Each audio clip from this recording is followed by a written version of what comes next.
தற்காலிக போர் நிறுத்தம் வந்த பிறகு காசாவில் ஒரு பெருமளவு ஒரு பெரிய அமைதி இருக்கிறதா நீங்கள் எடுத்துக்கலாம்.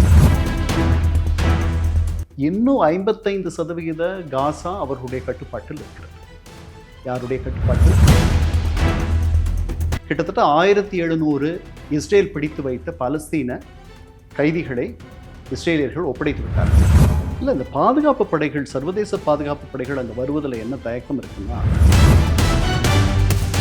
ஏன்னா உலகத்திலேயே மிக ஊழல் நிறைந்த ஒரு விடுதலை அமைப்புன்னு நீங்கள் எடுத்துக்கிட்டீங்கன்னா,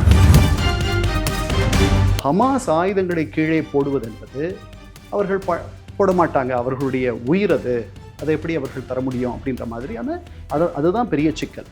ஆயுதம் தாங்கிய போர் நடத்துவதை நாங்கள் கைவிடுகிறோம் அப்படின்லாம் அவங்க சொல்லல.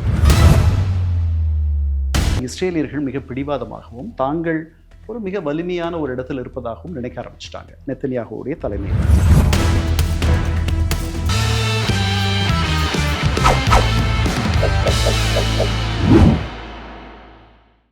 உலகத் தமிழர்கள் அனைவரையும் இந்நிகழ்ச்சியினுடைய சர்வதேச பார்வையோடு நாம் இன்றைக்கு மிக முக்கிய ஆளுமையை மத்திய கிழக்கில் எது போன்ற நிலை இருக்கின்றது. கஸாவில் தற்போது ஒரு மயான அமைதி, ஆனால் அங்கே piece keeping force, it's not a piece keeping force என்று அமெரிக்கா அறிவித்திருக்கிறது.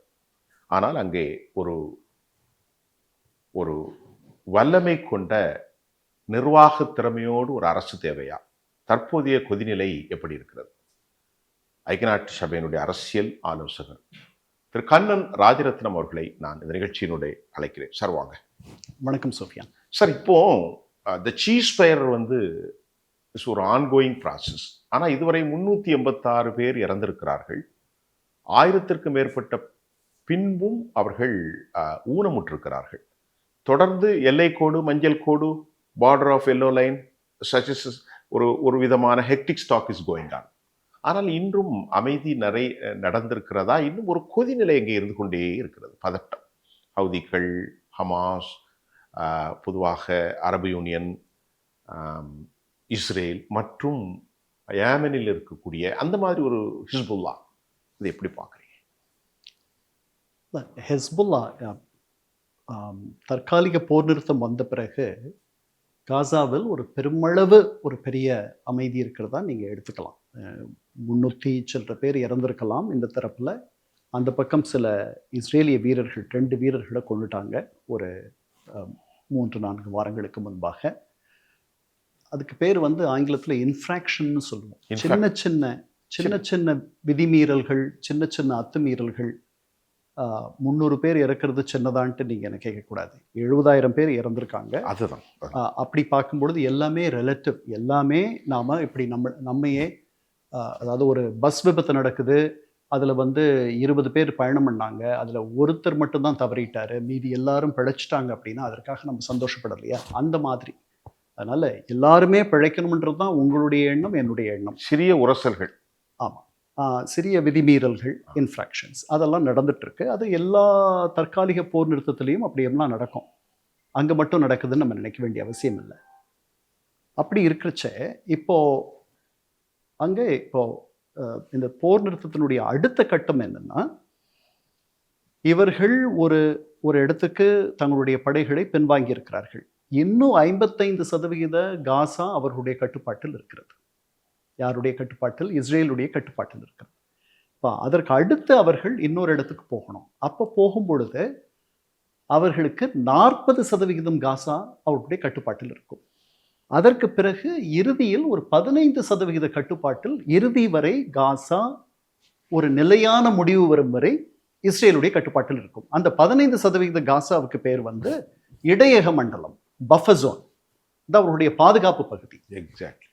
அது இப்போ இந்த 2வது கட்டத்திற்கு போகிறதுக்கான ஒரு நிலையை உருவாக்குறதுக்கு அவங்க முயற்சி பண்ணிட்டு இருக்காங்க. இப்போ அந்த நிலையை உருவாக்குறதுக்கு என்ன தடையா இருக்கு, அல்லது ஏது பண்ணும் அப்படின்னா, ஒரு சர்வதேச பாதுகாப்பு படையை அவர்கள் நீங்கள் சொன்னீங்க, பாதுகாப்பு படையை அவர்கள் அமைக்கணும். ஏன்னா அந்த நாட்டினுடைய, காசாவினுடைய எல்லைகளை காப்பது ஒன்று. 2வது காசாவினுள் உள்ளுக்குள்ள இருக்கக்கூடிய சட்ட ஒழுங்கை காப்பாற்றுவது.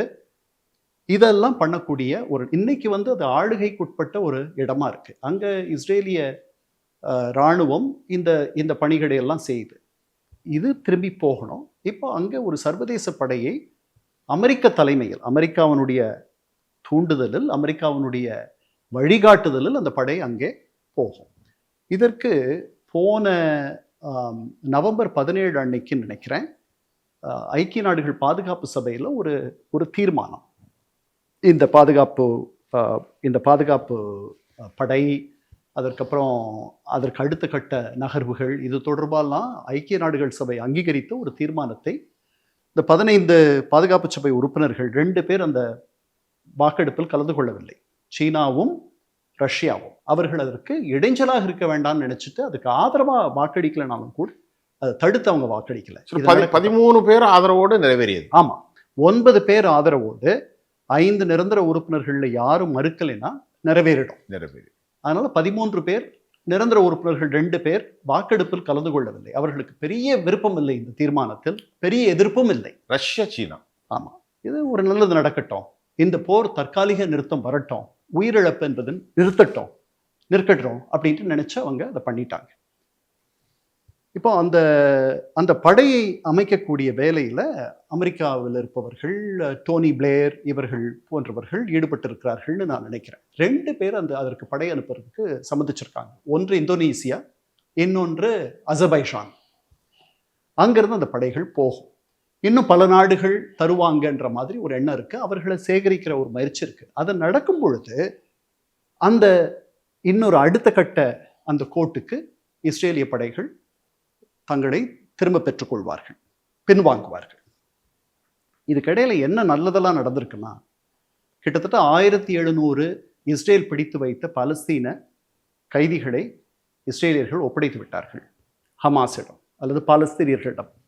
அதே மாதிரி 250 ஆயுள் தண்டனை பெற்றவர்களையும் அவர்கள் திருப்பி தந்து விட்டார்கள். இதற்கு பதிலாக ஒரே ஒரு உடலை தவிர மற்றபடி உயிரோடு இருந்த பிணை கைதிகள் எல்லாரையும் திருப்பி தந்துட்டாங்க. 20 பேரோ என்னமோ, மொத்தம் 48. ஆமா, மீதி இருக்கிற அந்த சடலங்கள் அல்லது ரிமெயின்ஸ், எச்சங்கள், இறந்தவர்களுடைய எச்சங்கள், அதை அதுல ஒருத்தர் தவிர மீதி எல்லாம் திருப்பி அது இப்போ போயிட்டு இருக்கு, கண்டுபிடிச்சிருவாங்க.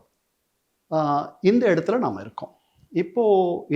அது நடந்துரும்னு நான் நினைக்கிறேன். அதுல ஒண்ணும் இல்லை. அதுல ஹமாஸ் சில தவறுகள்லாம் செஞ்சுட்டாங்க. வேற ஒருத்தருடைய உடல் எச்சங்களை எடுத்து இதுதான் உங்க ராணுவ வீரர்னு சொன்னாங்கன்ட்டு செஞ்சிலுவை சங்கமே அவர்களை கண்டிச்சிருக்கு. அது மாதிரி 1-2 நடந்துருச்சு. அது தெரிஞ்சு நடந்ததா தெரியாத நடந்ததான்னு தெரியல.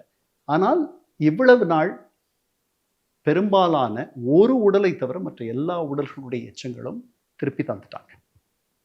எல்லா பிணை கைதிகளும் உயிரோடு இருந்தவர்கள் திரும்பி வந்துட்டாங்க. இதெல்லாம் ஒரு நல்ல ஒரு சமிக்ஞை. இது தவிர தினசரி 10 கணக்கில் 100 கணக்கில் உதவி எடுத்து வரும், மனிதாபிமான உதவி எடுத்து வரும் வண்டிகள், ட்ரக்குகள் காசாவுக்கு வர தொடங்கிவிட்டன இந்த தற்காலிக போர் நிறுத்தம் அமலுக்கு வந்த பிறகு. ஸோ பால் பவுடர், நீர், டிட்டர்ஜென்ட், கோதுமை மாவு, இந்த மாதிரி உணவுப் பொருட்கள் எல்லாமே அவர்களுக்கு இது. இப்போ அதுக்கு அடுத்த கட்டம். ஸோ இதெல்லாம் இந்த பாதுகாப்பு படை வந்த பிறகு, இந்த எல்லைகளை பாதுகாக்கும் பணியை அவர்கள் எடுத்துக்கொண்ட பிறகு, இப்போ இதை தினசரி நிர்வாகத்தை யார் நடத்துவா அப்படின்னா, ஒரு பாலஸ்தீன தொழில்நுட்ப குழு, அரசியல் சாரா ஏபொலிட்டிக்கல் டெக்னோக்ராட்டிக் கமிட்டி அது நடத்தும். அந்த இடத்துக்கு நம்ம இன்னும் போகலை.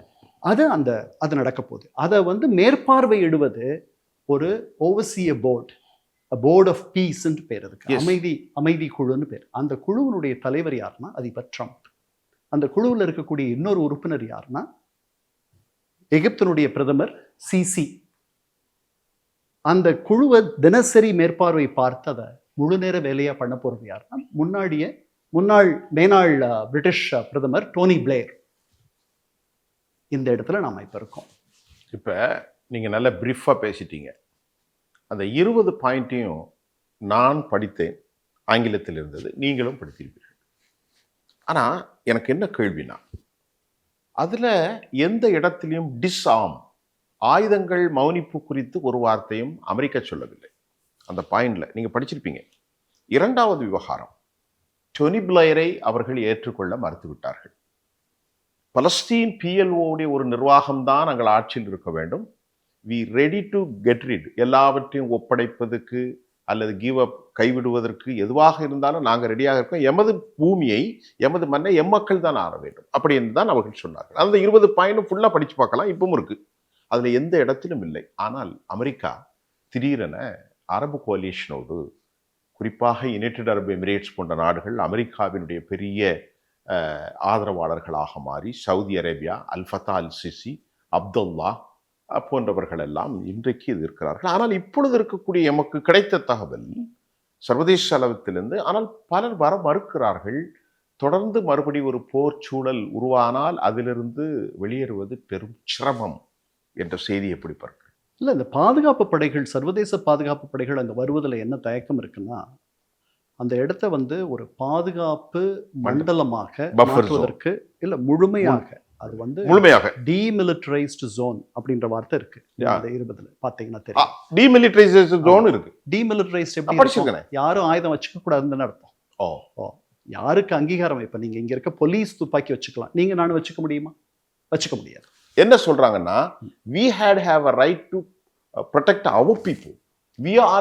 They declared themselves as a police in the territory. இல்ல, அவங்களுக்கு அங்க இடம் இல்லை. அவர்களுக்கு வருங்கால ஆட்சியிலும் அவர்களுக்கு இடம் இல்லைன்றது தான் அந்த 20 அம்ச திட்டத்தில். அவர்களுக்கு இன்றும் இடமில்லை, நாளையும் இடமில்லை. அவர்களுடைய மறைமுகமாகவோ நேரடியாகவோ அவர்கள் அதிகாரத்தில் பங்கெடுத்துக் கொள்ள முடியாது என்பது அந்த 20 அம்ச திட்டத்தினுடைய ஒரு பங்கு.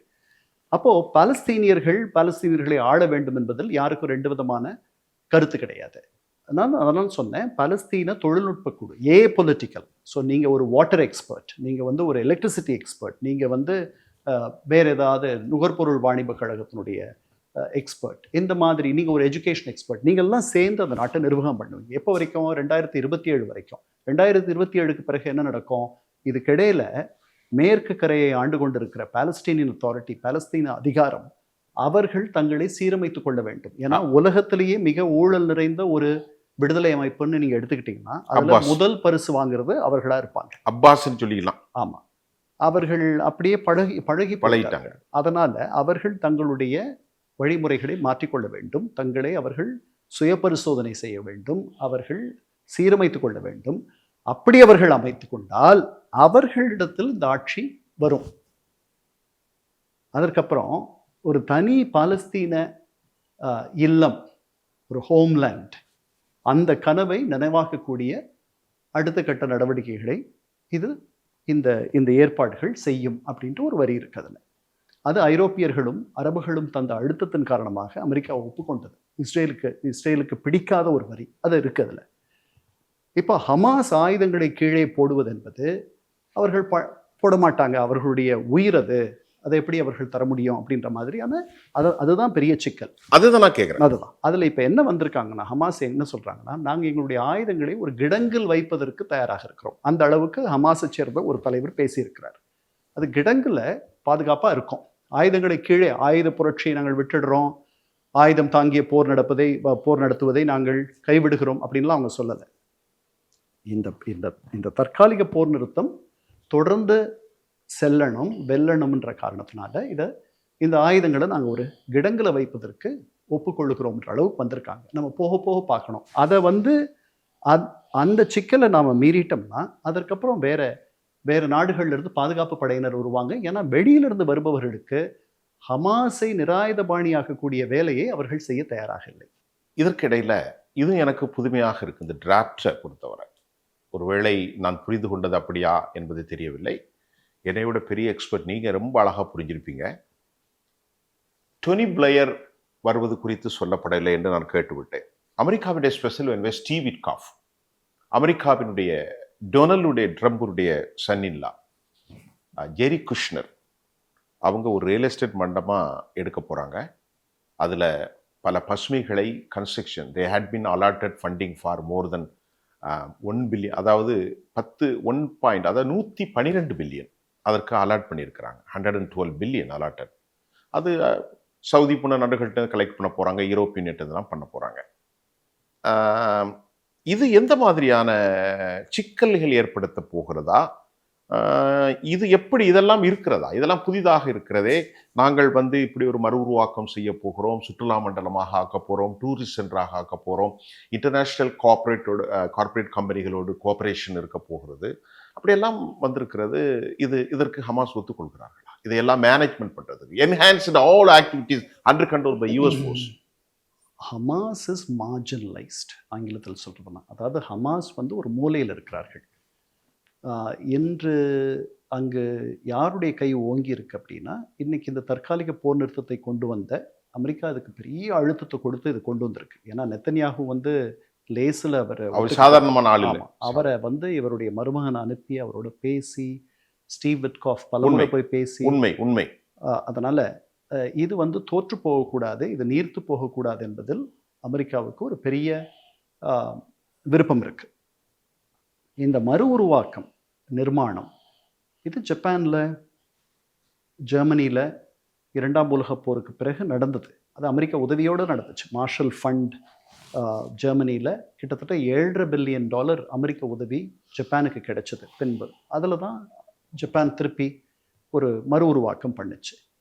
இதற்கு நீங்கள் சொன்ன மாதிரி சவுதி அரேபியாவிலிருந்தும் கத்தாரிலிருந்தும் ஐக்கிய அரபு எமிரேட்ஸிலிருந்தும் நிறைய நிதி உதவி வரும். ஐரோப்பியர்கள் நிறைய நிதி உதவி செய்வார்கள் மறு உருவாக்கத்துக்குன்னு நினைக்கிறாங்க. அவர் ஒரு ரியல் எஸ்டேட் அதிபர். அவர் பல இடங்களில் அவருடைய பணத்தை போட்டிருக்கிறார்.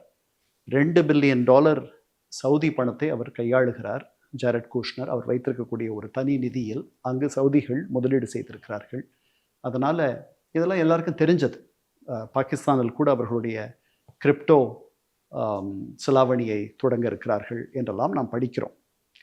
அந்த மறு உருவாக்கத்திற்கு நாம் போகிறதுக்கு இன்னும் எனக்கு தெரிஞ்சு ஒரு வருஷமாவது ஆயிடும்னு நான் நினைக்கிறேன். நம்ம அதனால் பொறுத்திருந்து பார்க்கணும் எப்படி நடக்க போகுதுன்ட்டு. மறு உருவாக்கத்தை அங்கே இருக்கக்கூடிய பெரும்பான்மையான மக்கள் வரவேற்பார்கள் என்பது தான் என்னுடைய எண்ணம். ஏன்னா ஒருத்தருக்கும் அங்கே வீடு கிடையாது, ஒருத்தருக்கும் அங்கே மின்சாரம் கிடையாது, ஒருத்தருக்கும் குடிக்கிறதுக்கு தண்ணி கிடையாது, ஒன்றுமே இல்லை. அதனால் அங்கேருந்து ஏதேனும் ஒரு மேலே அவங்க தலைக்கு மேலே ஒரு கூரை இருக்குது, அதை யார் உருவாக்கி தராங்கன்றது பெரிய சிக்கலாக இன்னைக்கு இருக்கும்னு நான் நினைக்கல. ஒரே ஒரு கேள்வி கடைசியா, 2 ஸ்டேட் சொல்யூஷன் கண்டிப்பாக வேணும் என்பது உலகளாவிய பார்வை. இமானுவேல் மெக்ரான், முஹம்மத் பின் சல்மான் இந்த ப்ராஜெக்டை ஸ்டோமர் வரைக்கும் அக்செப்ட் பண்ணிட்டாங்க. இது போய்கிட்டே இருக்கும்போது கடைசியில் அவசர கதியில் இந்த திட்டம் வடிவமைக்கப்பட்டது. 2 ஸ்டேட் சொல்யூஷனில் அதுக்கு என்னைக்காவது வாய்ப்பு உண்டா? மங்கி போகுமா? அதற்காக மடைமாற்றம் செய்வதற்குத்தான் இந்த மறு உருவாக்கமா? இல்லை, நான் அது மடைமாற்றம்னு நான் நினைக்கல. அது நிறைய மங்கி போயிருக்கு. அதில் நிறைய பேருடைய தவறு இருக்குது. முதல்ல இஸ்ரேலியர்களுடைய பிடிவாதம், அது ஒரு மிகப்பெரிய தவறு. அவர்கள் போக போக நீங்கள் வரலாறு பார்த்தீங்கன்னா முதல்ல அதுக்கெல்லாம் ஒத்துக்கிட்டவர்கள் அல்லது அதை வந்து சகிச்சுக்கிட்டவர்கள் பின்பு வந்து இன்னைக்கு நெத்தன்யாகு மாதிரி ஆட்கள் ஆட்சிக்கு வந்த பிறகு 2 நாட்டு தீர்வு என்பதெல்லாம் நீங்கள் மறந்துடலாம் அப்படின்னு சொல்ல ஆரம்பிச்சிட்டாங்க. அதனால் இஸ்ரேலியர்கள் மிக பிடிவாதமாகவும் தாங்கள் ஒரு மிக வலிமையான ஒரு இடத்துல இருப்பதாகவும் நினைக்க ஆரம்பிச்சிட்டாங்க நெத்தன்யாகுவுடைய தலைமையில். அது ஒரு பெரிய சிக்கல். இதற்கிடையில் என்னென்னா, பாலஸ்தீனியர்களுடைய பேச்சுவார்த்தை அணுகுமுறை, அவர்களுடைய திறன், அது அவங்களை எங்கே கொண்டு போய் வச்சிருச்சுன்னா, ஒரு பெரிய இடத்துல இருந்து இன்னைக்கு சுருங்கி மாத் ஈட்டன் பாகிஸ்தான், அதாவது பட்டாம்பூச்சி அரிச்ச பாகிஸ்தான் எனக்கு கிடைச்சிருக்குன்ட்டு ஜின்னா சொன்னார். பஞ்சாபையும் வங்கத்தையும் துண்டாடிய பிறகு அவருக்கு கிடைத்த பாகிஸ்தானை மாத் ஈட்டன் பாகிஸ்தான் என்று சொன்னார். அதைவிட மோசமாக எந்த பாலஸ்தீனம் தொடக்கத்தில் எவ்வளவு பெருசு இருந்துச்சோ அதில் ஒரு 20% இருக்கக்கூடிய பாலஸ்தீனத்திற்குத்தான் இன்று அவர்கள் சொந்தம் கொண்டாட வேண்டிய நிலையில் அவர்களுடைய பேச்சுவார்த்தை அணுகுமுறை அவர்களை கொண்டு வந்து நிறுத்தியிருக்கிறார்கள். அவர்கள் அதை சுய பரிசோதனை செய்து கொள்ள வேண்டும். சவுதி அரேபியாவுடைய அங்கீகாரம் இஸ்ரேலுக்கு, எனக்கு தெரிந்து இந்த 2 நாட்டு தீர்வுக்கு இஸ்ரேல் என்று ஒப்புக்கொள்ளுகிறதோ அன்றுதான் சவுதிகள் அதை அங்கீகரிப்பார்கள் என்று நான் நம்புகிறேன். அது வரைக்கும் ஆப்ரஹாம் அக்கார்டில் வரமாட்டாங்க. அப்படித்தான் அவர்கள் சொல்லுகிறார். நான் சொல்றது சவுதியை தான் சொல்றேன். சவுதியை தான். ஏற்கனவே மொராக்கோ இருக்கிறது, யுனைடெட் அரபு எமிரேட்ஸ், பஹ்ரைன், சவுதியை மட்டும்தான் அவங்க. சுடான். நிறைய பேசணும், சமாதானம் இல்லாம நிறைய கிடுக்குப்பிடியாக உங்களிடத்திலிருந்து கேட்டது என்ன காரணம்? திரு கண்ணன் ராஜரத்னம், உலகத் தமிழர்களுக்கு இது குறித்து பலவிதமாக சந்தேகங்களை நிவர்த்தி செய்கிறது ஒரு பத்திரிகையாளரின் கடமை. நீங்களும் கூட அப்படித்தான். சமாதானம் இல்லாத இந்த கேள்விகளோடு சர்வதேசத்தை குறிப்பிட்ட நேரத்தில் ஆய்வு செய்தோம். பல வேளைகளுக்கிடையே எம்மோடு பொறுமையாகவும் சிறப்பாகவும் நுணுக்கத்தோடும் பதில் சொல்ல உங்களுக்கு மீண்டும் ஒரு முறை நான் நன்றியை தெரிவித்துக் கொள்கிறேன். நன்றி சார்.